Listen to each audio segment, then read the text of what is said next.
Assalamualaikum warahmatullahi wabarakatuh. Nama saya Muhammad Rifki Bahar dari jurusan Teknik Perencanaan Wilayah dan Kota semester 3. Kali ini saya akan membahas tentang Undang-Undang Nomor 18 Tahun 2008 tentang pengelolaan sampah. Undang-Undang 18 Tahun 2008 tentang pengelolaan sampah memiliki maksud bahwa pengelolaan sampah bertujuan untuk meningkatkan kesehatan masyarakat dan kualitas lingkungan serta menjadikan sampah sebagai sumber daya.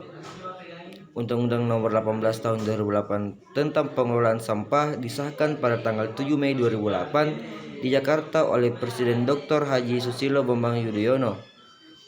Undang-Undang Nomor 18 Tahun 2008 ini ditempatkan dalam Lembaran Negara Republik Indonesia tahun 2008 nomor 69 setelah diundangkan pada tanggal 7 Mei 2008 oleh Mahkamah Agung Andi Matarata di Jakarta. Agar setiap orang mengetahuinya, penjelasan atas Undang-Undang Nomor 18 Tahun 2008 ini ditempatkan pada tambahan Lembaran Negara Republik Indonesia nomor 4851. Pokok kebijakan dalam Undang-Undang Nomor 18 Tahun 2008 mengatur tentang penyelenggaraan pengelolaan sampah secara terpadu dan komprehensif, pemenuhan hak dan kewajiban masyarakat, serta tugas dan wewenang pemerintah dan pemerintah daerah untuk melaksanakan pelayanan publik. Pengaturan hukum pengelolaan sampah dalam Undang-Undang 18 Tahun 2008 ini berdasarkan asas tanggung jawab, asas berkelanjutan, asas manfaat, asas keadilan, asas kesadaran, asas kebersamaan, asas keselamatan, asas keamanan, dan asas nilai ekonomi. Dasar hukum. Undang-Undang Nomor 18 Tahun 2008 ini didasari oleh Pasal 5 Ayat 1, Pasal 28H Ayat 2, Pasal 20, Pasal 33 Ayat 3, dan Ayat 4. Penjelasan umum Undang-Undang Pengelolaan Sampah. Jumlah penduduk Indonesia yang besar dengan tingkat pertumbuhan yang tinggi mengakibatkan bertambahnya volume sampah. Di samping itu, pola konsumsi masyarakat memberikan kontribusi dalam menimbulkan jenis sampah yang semakin beragam, antara lain sampah kemasan yang berbahaya dan atau sulit diurai oleh proses alam. Agar timbunan sampah dapat terurai melalui proses alam, diperlukan jangka waktu yang lama dan diperlukan penanganan dengan biaya yang besar. Pasal 28H Ayat 1 Undang-Undang Dasar Negara Republik Indonesia tahun 1945 memberikan hak kepada setiap orang untuk mendapatkan lingkungan hidup yang baik dan sehat.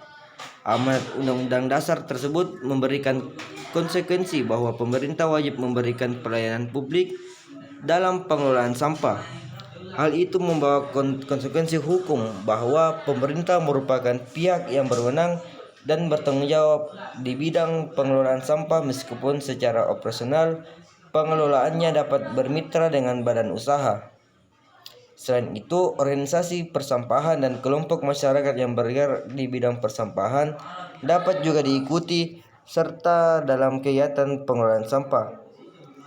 Dalam rangka penyelenggaraan pengelolaan sampah secara terpadu dan komprehensif, pemenuhan hak dan kewajiban masyarakat, serta tugas dan wewenang pemerintah dan pemerintahan daerah untuk melaksanakan pelayanan publik, diperlukan payung hukum dalam bentuk undang-undang. Pengaturan hukum pengelolaan sampah dan undang-undang berdasarkan tanggung jawab, asas berkelanjutan, asas manfaat, asas keadilan dan asas kesadaran,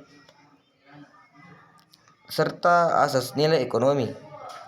Isi undang-undang tentang pengelolaan sampah. Terdapat beberapa poin yang menjadi isi dari undang-undang tersebut. Di antaranya, yang pertama itu sampah adalah sisa kegiatan sehari-hari manusia dan atau proses alam yang berbentuk padat. Yang kedua, sampah spesifik adalah sampah yang karena sifat, konsentrasi dan atau volumenya memerlukan pengelolaan khusus. Yang ketiga, sumber sampah adalah asal timbulan sampah. Yang keempat, penghasilan sampah adalah setiap orang dan atau akibat proses alam yang menghasilkan timbulan sampah. Yang kelima, pengelolaan sampah adalah kegiatan yang bersistematis, menyeluruh, dan berkesinambungan yang meliputi pengurangan dan pengenalan sampah. Yang keenam, tempat penampungan sementara adalah tempat sebelum sampah diangkut ke tempat pendauran ulang, pengolahan dan atau tempat pengolahan sampah terpadu. Yang ketujuh, tempat pengolahan sampah terpadu adalah tempat dilaksanakannya kegiatan pengumpulan, pemilihan, penggunaan ulang, pendaur ulangan, pengolahan, dan pemrosesan akhir sampah. Tempat pemrosesan akhir adalah tempat untuk memproses dan mengembalikan sampah ke media lingkungan secara aman bagi manusia dan lingkungan. Yang kesembilan, kompensasi adalah pemberian imbalan kepada orang yang terkena dampak negatif yang ditimbulkan oleh kegiatan penanganan sampah di tempat pemrosesan akhir sampah. 10. Orang adalah orang perseorangan, kelompok orang, dan atau badan hukum.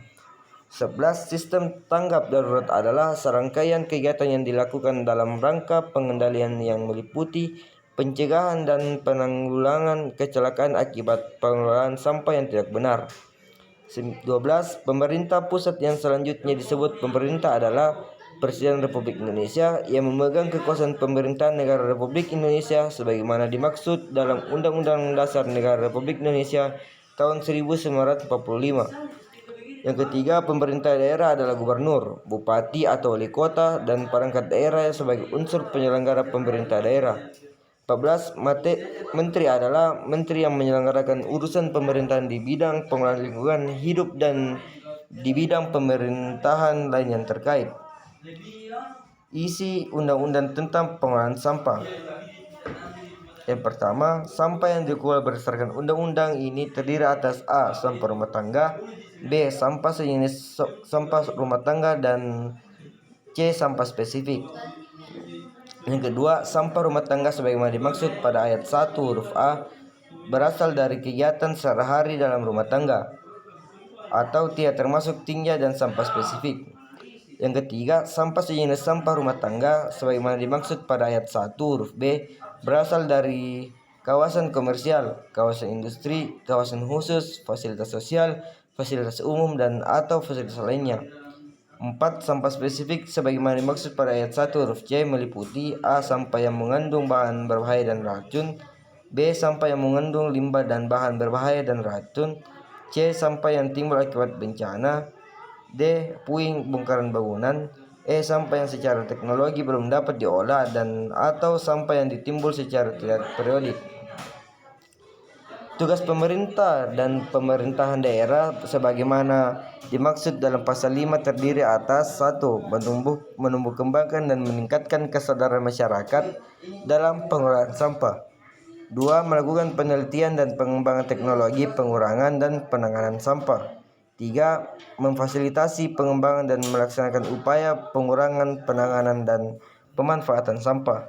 4. Melaksanakan pengelolaan sampah dan memfasilitasi penyediaan prasarana dan sarana pengelolaan sampah. 5. Mendorong dan memfasilitasi pengembangan manfaat hasil pengelolaan sampah. 6. Memfasilitasi penerapan teknologi spesifik lokal yang berkembang pada masyarakat setempat untuk mengurangi dan menangani sampah.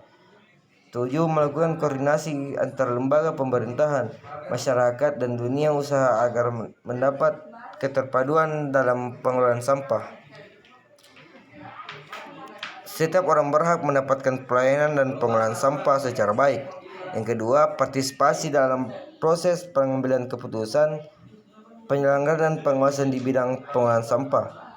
3. Memperoleh informasi yang benar, akurat, dan tepat waktu. 4. Mendapatkan perlindungan dan kompensasi karena dampak negatif.